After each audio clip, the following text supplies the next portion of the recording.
Urdu history میں خوش آمدید۔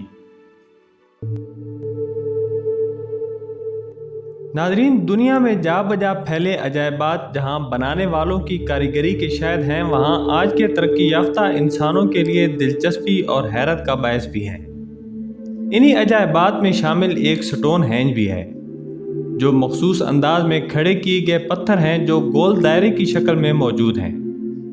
سٹون ہینج انگلینڈ کے ایک علاقے سیلسبری سے 13 کلومیٹر شمال میں واقع ہے۔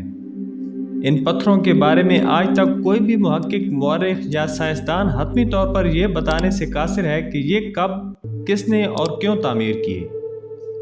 آرکیالوجسٹ کے مطابق یہ پتھر 5000 سال پرانے ہیں۔ ہر پتھر کا وزن 5 سے 50 ٹن ہے، جو یہاں سے تقریباً 50 سے 110 میل دور سے لائے گئے۔ ناظرین، ان پتھروں کو اٹھا کر یہاں تک لانا یقیناً بڑا کارنامہ ہے، لیکن اس سے بھی بڑا کارنامہ ان کو اس ترتیب سے کھڑا کرنا ہے کہ ان میں سے ہر ایک کے درمیان انچ کے 1000ویں حصے کا بھی فرق نہیں۔ یہ پتھر طویل عرصے سے تاریخی قیاسرائیوں کا موضوع رہے ہیں۔ کسی کو نہیں معلوم کہ یہ پتھر کھنڈر کیسے بنے۔ اگر یہ کوئی مکمل عمارت تھی تو اس کو کس نے بنایا اور کیوں بنایا، اور صرف اسی مقام پر بنانے کی ضرورت کیوں پیش آئی؟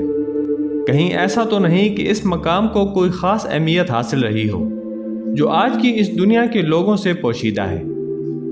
یہ وہ سوالات ہیں کہ کوئی بھی محقق ان کے حتمی جوابات دینے سے قاصر ہے۔ ناظرین، ان پتھروں کے بارے میں محققین مختلف آراء رکھتے ہیں۔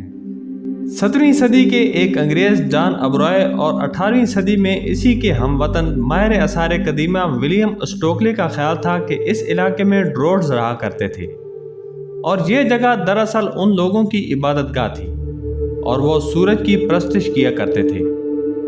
چونکہ وہ لوگ کافی ذہین تھے، اس لیے انہوں نے عبادت گاہ کے ساتھ ساتھ ایک آبزرویٹری بھی بنا لی، جہاں وہ عقیدت سے اپنے تمام مذہبی افعال بھی انجام دیتے اور وقت پڑنے پر سورج کے متعلق تمام معلومات بھی حاصل کیا کرتے۔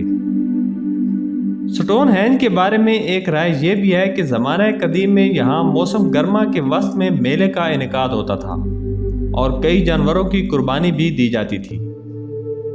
اس پراسرار عجوبے کو دیکھ کر اندازہ ہوتا ہے کہ معماروں کی کئی نسلیں کئی سو سالوں تک اس عجوبے کو تیار کرتی رہی ہوں گی۔ 1950 کے بعد کی گئی کھدائی سے پتہ چلتا ہے کہ اس کو بنانے والے افراد نے شاید اس کو 3 مراحل میں مکمل کیا۔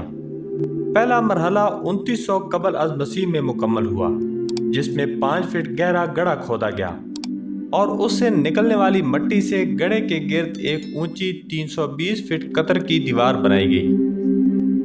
دوسرے مرحلے میں اس میدان کے درمیان میں لکڑی کے ستون گاڑے گئے۔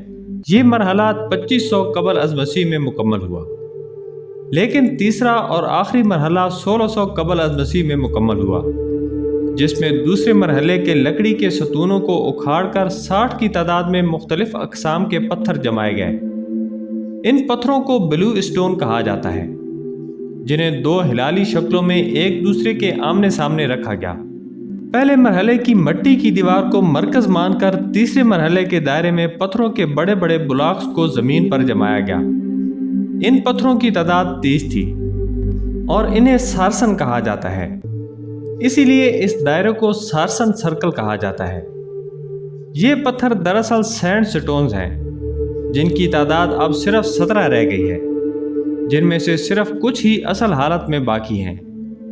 2013 میں یہاں سے کئی انسانی ڈھانچے، ہڈیاں، کچھ زیورات اور ہتھیار ملے، جن سے کچھ ماہرین نے یہ اندازہ لگایا کہ صدیوں پہلے پتھروں کا یہ دائرہ شاید قبرستان کے طور پر استعمال ہوتا رہا۔ لیکن موجودہ زمانے کے ماہرین نے اس کے متعلق صرف اتنا کہا ہے کہ یہ کوئی بہت ہی پیچیدہ سٹرکچر ہے، جسے شاید قبل از مسیح کے لوگ موسم کا حال یا وقت معلوم کرنے کے لیے فلکیاتی گھڑی کے طور پر استعمال کرتے تھے۔ ناظرین، سٹون ہینج 20ویں صدی تک ایک شخص کی ذاتی ملکیت تھا، جسے بعد میں حکومت برطانیہ نے خرید لیا۔ سٹون ہینج کو 1986 میں عالمی ثقافتی ورثہ میں اور پھر بعد میں اسے عجائبات عالم میں شامل کر لیا گیا۔ ناظرین، امید ہے آج کی یہ ویڈیو آپ کو پسند آئی ہوگی۔ ویڈیو پسند آنے کی صورت میں اسے لائک کریں، دوستوں کے ساتھ شیئر کریں اور کمنٹس باکس میں اپنی آراء ضرور دیں۔ ملتے ہیں اگلی ویڈیو میں، تب تک کے لیے اللہ حافظ۔